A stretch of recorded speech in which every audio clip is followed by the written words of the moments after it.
Uma exposição das 7 eras da Igreja, por William Marion Branham. Vídeo 2, continuando a leitura da primeira mensagem, a revelação de Jesus Cristo. Leremos agora a segunda parte da saudação.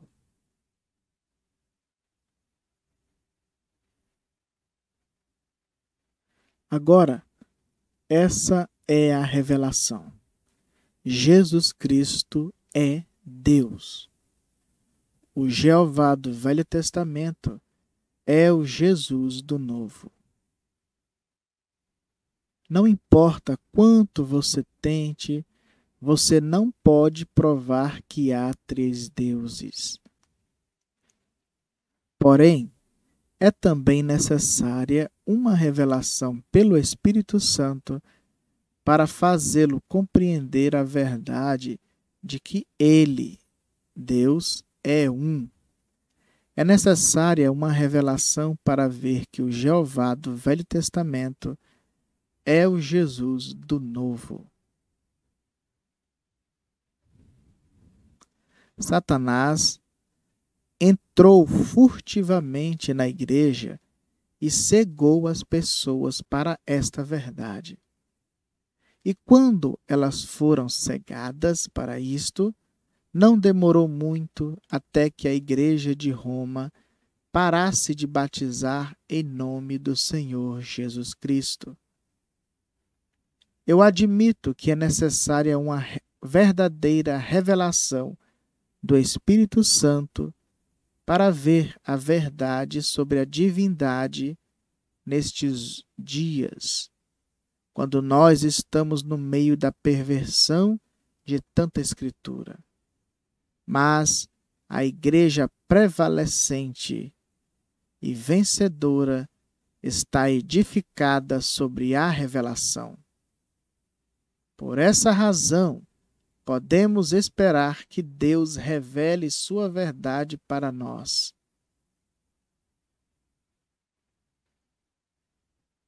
Não obstante, você na realidade não precisa de revelação sobre o batismo nas águas. Está aí inegavelmente manifesto.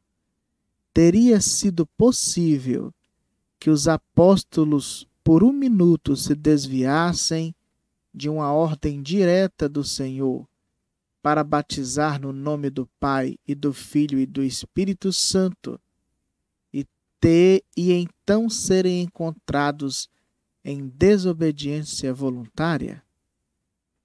Eles sabiam qual era o nome.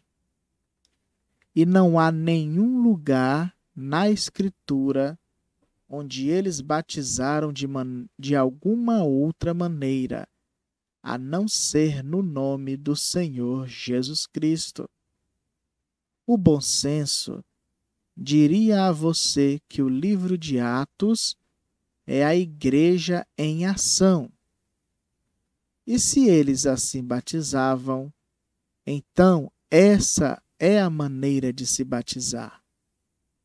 Agora, se você acha que isso é forte, o que acha disto?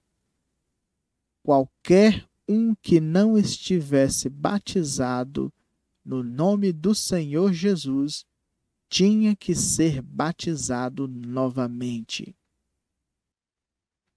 Atos capítulo 19, versículos 1 ao 6.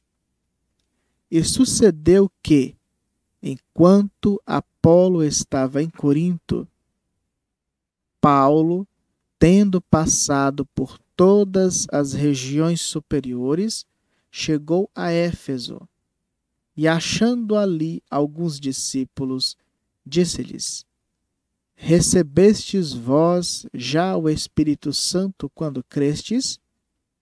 E eles disseram-lhe: Nós nem ainda ouvimos que haja Espírito Santo.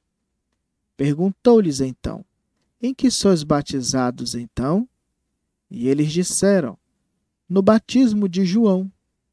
Mas Paulo disse: Certamente João batizou com o batismo do arrependimento, dizendo ao povo que cresce no que após ele havia de vir, isto é, em Jesus Cristo.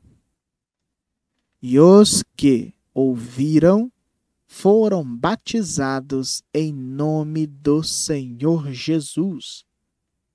E impondo-lhes Paulo as mãos, veio sobre eles o Espírito Santo, e falavam línguas e profetizavam.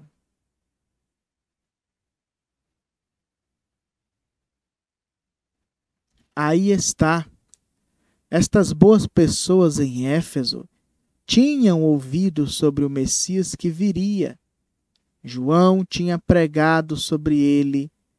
Eles eram batizados para arrependimento de pecados, olhando à frente para crer em Jesus. Porém, agora era a hora de olhar para trás, para Jesus, e ser batizado para perdão de pecados. Era a hora de receber o Espírito Santo. E quando eles foram batizados no nome do Senhor Jesus Cristo, Paulo impôs-lhes as mãos e o Espírito Santo veio sobre eles. Aquela prezada gente de Éfeso eram boas pessoas. E se alguém tinha o direito de se sentir seguro eram elas. Note quão longe tinham chegado. Elas tinham chegado até o ponto de aceitar o Messias que viria. Elas estavam prontas para ele. Porém, não vê você que, a despeito disso, elas não o perceberam? Ele tinha vindo e partido. Elas necessitavam ser batizadas no nome do Senhor Jesus Cristo. Elas necessitavam ser cheias do Espírito Santo. Se você foi batizado no nome do Senhor Jesus Cristo, repetindo, se você foi batizado no nome do Senhor Jesus Cristo, Deus o encherá de seu Espírito, do Espírito de Deus. Essa é a palavra. Atos 19, 6, que nós lemos, foi o cumprimento de Atos 2,38, que está escrito assim: arrependei-vos e cada um de vós seja batizado em nome de Jesus Cristo para perdão dos pecados e recebereis o dom do Espírito Santo. Veja, Paulo, pelo Espírito Santo, disse exatamente o que Pedro disse pelo Espírito Santo. E o que foi dito não pode ser mudado. Tem que ser o mesmo desde Pentecostes até que o derradeiro eleito tenha sido batizado. Gálatas capítulo 1, versículo 8. Mas ainda que nós mesmos, ou um anjo do céu, vos anuncie outro evangelho além do que já vos tenho anunciado, seja anátema. Agora, alguns de vocês da unicidade batizam errado. Vocês batizam para regeneração, como se ser imerso nas águas os salvasse. Regeneração não vem pela água. É uma obra do Espírito.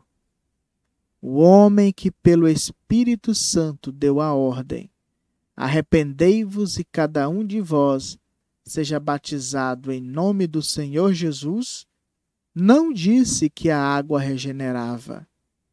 Ele disse que era somente evidência de uma boa consciência para com Deus. Era só isso. 1 Pedro, capítulo 3, verso 21. Que também, como uma verdadeira figura, agora vos salva batismo, não do despojamento da imundícia da carne, mas da indagação de uma boa consciência para com Deus, pela ressurreição de Jesus Cristo. Eu creio nisto. Se alguém tem quaisquer ideias falsas de que a história pode provar o batismo nas águas de alguma outra maneira, além de no nome do Senhor Jesus Cristo, eu aconselharia você a ler as histórias e descobrir por si mesmo. O que segue é um verdadeiro registro de um batismo, o qual ocorreu em Roma em 100 depois de Cristo e foi reproduzido na revista Time de 5 de dezembro de 1955.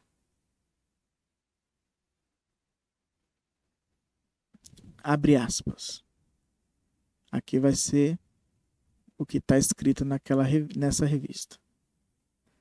O diácono levantou sua mão e Públio Décio entrou pela porta do batistério. De pé na piscina, com água até a cintura, estava Marcos Vasca, o madeireiro. Ele estava sorrindo, enquanto Públio entrava na piscina, chegando até ao lado dele. Credes?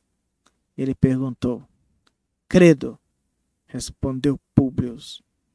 Eu creio que minha salvação vem de Jesus, o Cristo, que foi crucificado sob Pôncio Pilatos. Com ele eu morri, para que com ele eu possa ter vida eterna. Então ele sentiu braços fortes, sustentando-o, enquanto ele se deixava cair para trás dentro da piscina. E ouvia a voz de Marcos em seu ouvido. Eu te batizo no nome do Senhor Jesus. Enquanto a água fria se fechava sobre ele. Fecha aspas. Agora é o irmão Brana continuando a explanação.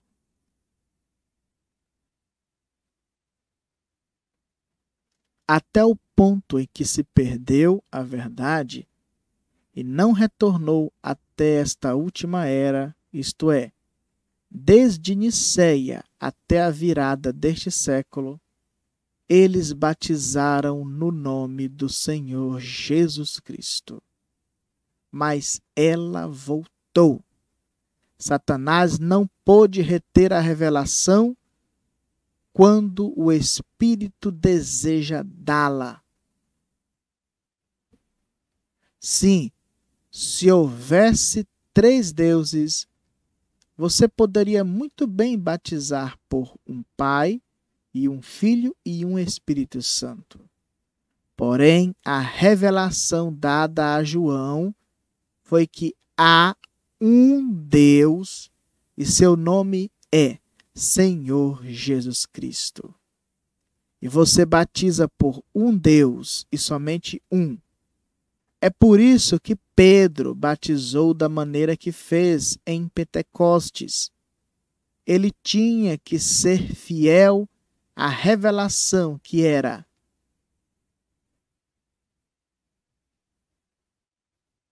saiba, pois, com certeza, toda a casa de Israel, que esse Jesus, a quem vós crucificastes, Deus o fez Senhor e Cristo. Aí está ele, o Senhor Jesus Cristo. Se Jesus é ambos Senhor e Cristo, então ele, Jesus, é e não pode ser outro senão Pai, Filho e Espírito Santo, em uma pessoa manifestada na carne. Não é Deus em três pessoas, bendita Trindade, porém um Deus, uma pessoa, com três títulos maiores, com três ofícios, manifestando esses títulos.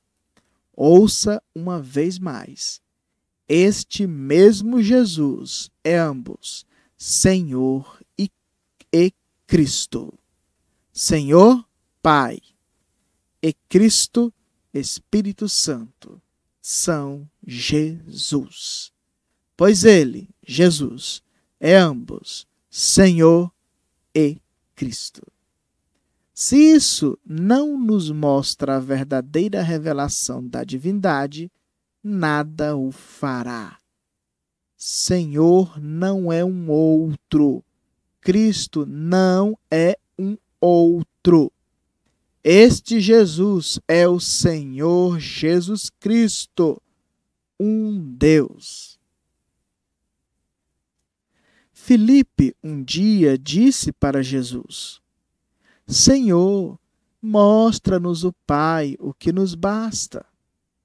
Jesus lhe disse: Estou há tanto tempo convosco e não me tendes conhecido?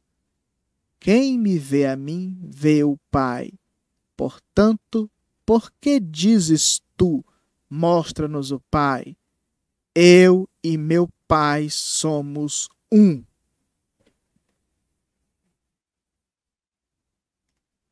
Eu citei isso uma vez a uma senhora. Eu citei isso uma vez e uma senhora disse: Espere aí, senhor Brana. O senhor e sua mulher são um.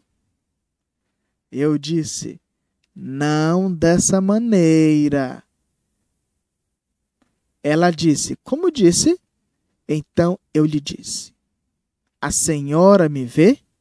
Ela disse: Sim. Eu disse: A senhora vê minha esposa? Ela disse: Não. Eu disse: Então essa unidade é de um tipo diferente, pois ele, Jesus, disse: Quando vedes a mim, vedes o Pai. O profeta disse que haveria luz no tempo do entardecer.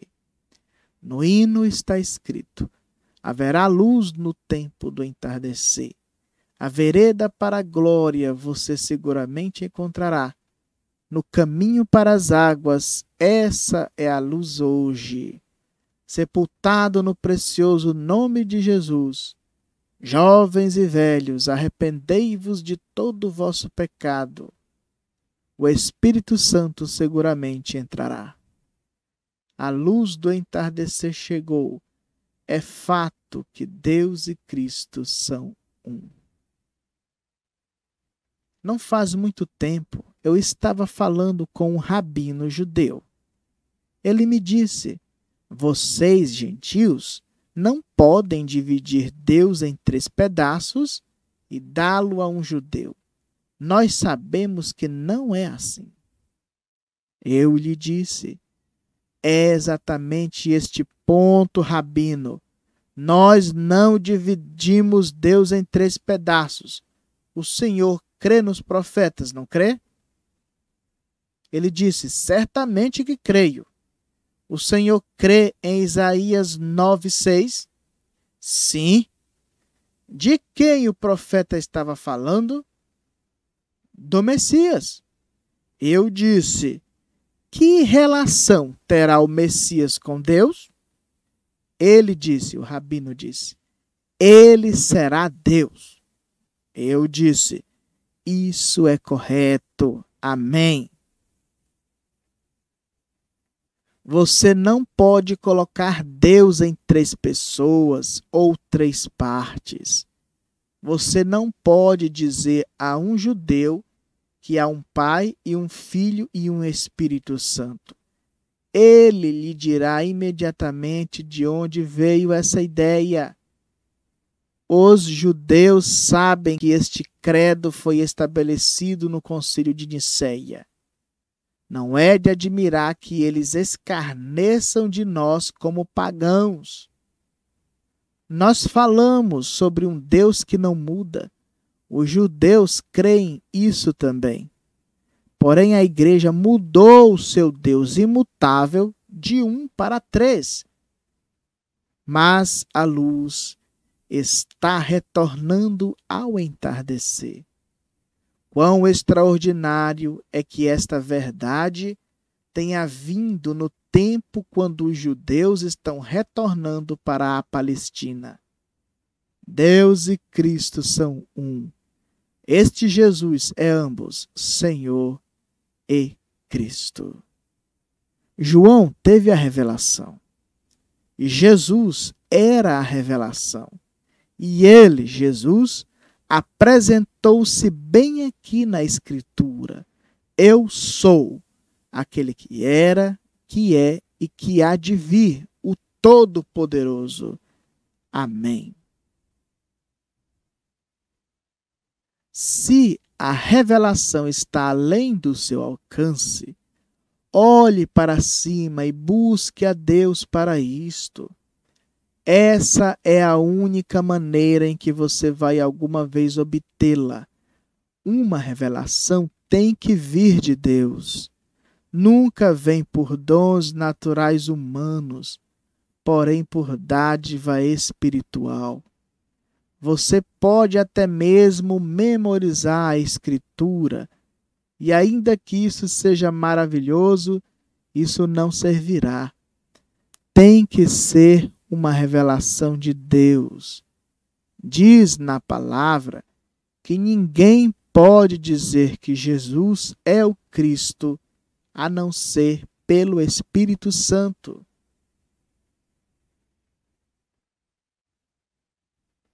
Você tem que receber o Espírito Santo e depois, e só depois, pode o Espírito Santo dar-lhe a revelação que Jesus é o Cristo, Deus, o ungido.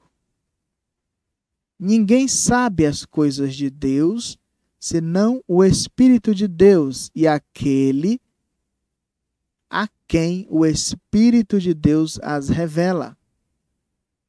Nós precisamos pedir a Deus por revelação mais do que qualquer outra coisa no mundo. Temos aceitado a Bíblia, temos aceitado as grandes verdades dela, mas isto ainda não é real para a maioria das pessoas, porque a revelação dada pelo Espírito de Deus, não está ali.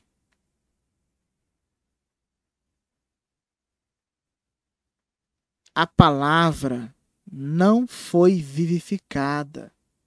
A Bíblia diz em 2ª carta aos Coríntios, capítulo 5, versículo 21, que temos nos tornado a justiça de Deus pela nossa união com Jesus Cristo. Você entendeu isso? Diz que somos a própria justiça do próprio Deus por estarmos em Cristo. Diz que ele, Jesus, tornou-se pecado por nós. Não diz que ele tornou-se pecador, mas tornou-se pecado por nós, para que por nossa união com ele pudéssemos nos tornar a justiça de Deus. Se nós aceitamos o fato, e devemos, de que ele, Jesus, literalmente tornou-se pecado por nós, através de sua substituição por nós, então devemos também aceitar o fato de que nós, através de nossa união com ele, temos nos tornado a própria justiça de Deus. Rejeitar um é rejeitar o outro. Aceitar um é aceitar o outro. Agora nós sabemos que a Bíblia diz isso. Não pode ser negado. Mas está faltando a revelação disso. Não é real para a maioria dos filhos de Deus. É apenas um bom versículo na Bíblia, mas precisamos tê-lo vivificado para nós. Isso exigirá revelação. Deixe-me mencionar algo aqui que não só surpreenderá você, mas também o ajudará. Dificilmente há um estudante que não creia que o Novo Testamento era originalmente na língua grega. Todos os nossos grandes estudantes da Bíblia têm dito que Deus deu ao mundo 3 grandes nações com 3 grandes contribuições em benefício do Evangelho.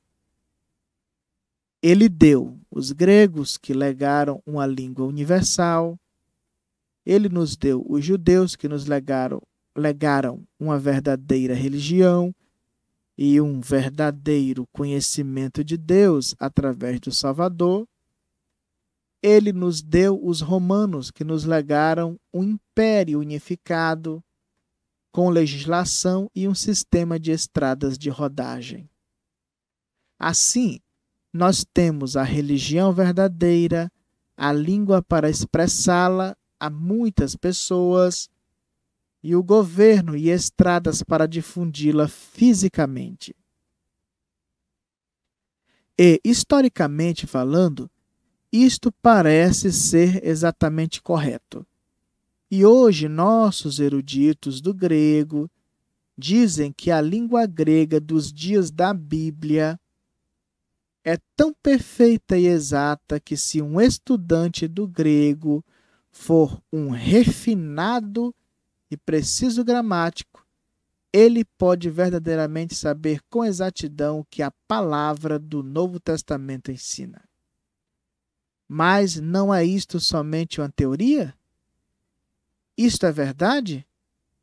Não é verdade que cada renomado erudito do grego de uma denominação contesta outro estudante de outra denominação, e não é verdade que seus argumentos são baseados em idênticas palavras gregas e idênticas regras de gramática? Certamente é dessa maneira que é. Mesmo lá atrás, na era de Pérgamo, um pouco antes do Concílio de Nicéia, em 325, houve 2 grandes estudantes.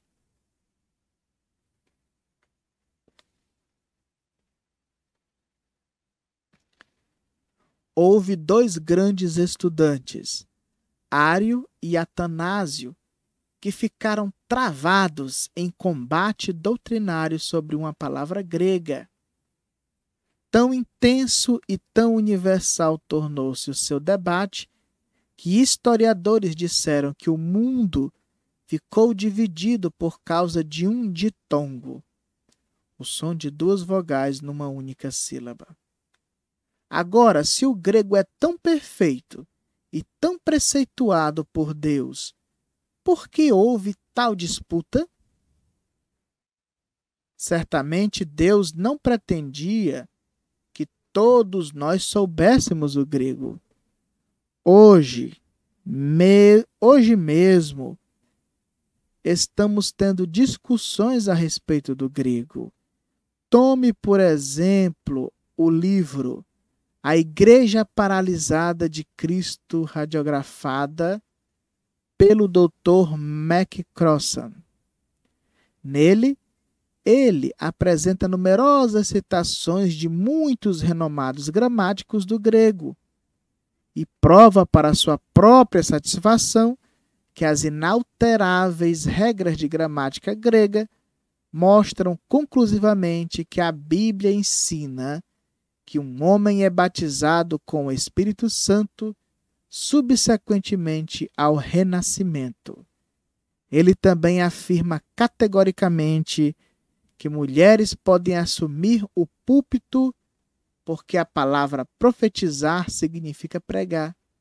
Mas ele convenceu outros estudantes do grego que são tão aptos quanto ele? Jamais. Tudo o que você tem a fazer é ler aqueles estudantes que defendem o ponto de vista oposto e ouvir suas eruditas citações.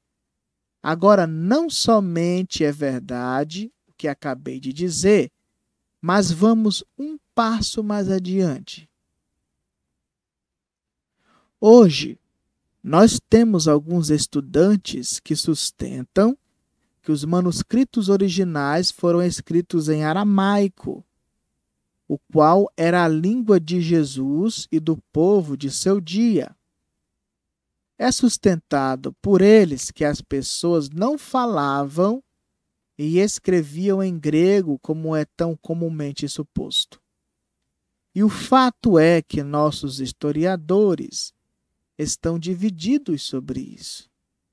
Por exemplo, o Dr. Schofield, um estudioso muitíssimo brilhante, provou, a partir de pesquisa para sua satisfação, que o Novo Testamento foi escrito no vernáculo das pessoas de fala grega daquele dia. Ele levanta uma bela conjuntura para suas opiniões, baseado nos vários documentos à sua disposição. Mas, por outro lado, nós temos outro renomado estudioso, o Dr. Lanza, que está convencido que o Novo Testamento foi escrito em aramaico e ele tem nada menos do que o brilhante historiador Toynbee para apoiar sua alegação que o aramaico, e não o grego, era a língua do povo. De modo que parece possível que o Novo Testamento foi primeiro escrito em aramaico. Entretanto, antes de ficarmos preocupados demais com isso, vamos ler tanto a versão Rei Tiago como a tradução pelo Dr. Lanza. Para nossa satisfação, encontramos as palavras em ambas surpreendentemente as mesmas, de forma que não há realmente nenhuma diferença em conteúdo ou doutrina. Nós podemos até mesmo concluir que Deus tem permitido estes manuscritos recentemente descobertos e novas publicações de documentos originais já conhecidos chegarem diante de nós para provar a autenticidade do que já tínhamos. E descobrimos que, embora os tradutores possam disputar um com o outro, os documentos originais não o fazem. Agora você pode ver que não se pode basear a interpretação no profundo conhecimento dos estudiosos sobre a língua em que a Bíblia está escrita. Mas se você ainda não pode ver isso porque está velado em sua mente pela tradição, aqui está uma última ilustração. Ninguém pode duvidar que os escribas e fariseus e os grandes eruditos do ano 33 depois de Cristo conheciam as exatas leis de gramática e os significados exatos das palavras nas quais o Velho Testamento fora escrito. Mas, apesar de todo o seu elevado conhecimento, eles falharam em ver a revelação da prometida palavra de Deus manifestada no Filho. Esse Filho aqui é Jesus, está com letra maiúscula.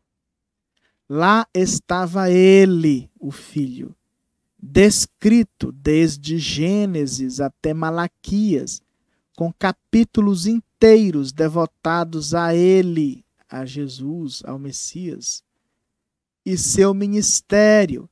E, no entanto, com exceção de alguns que foram iluminados pelo Espírito, o Espírito de Deus, eles falharam inteiramente em vê-lo, em ver a Deus, o Messias. Nós agora chegamos a uma conclusão.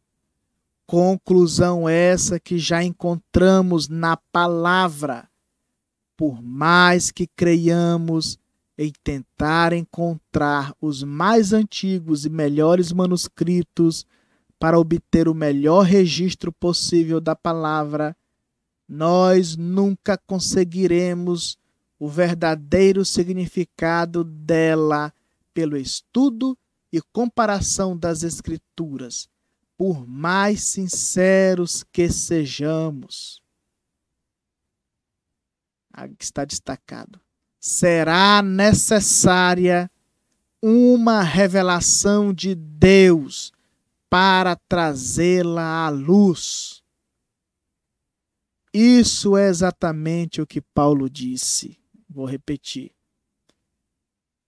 Será necessária uma revelação de Deus para trazê-la à luz, trazer a palavra à luz.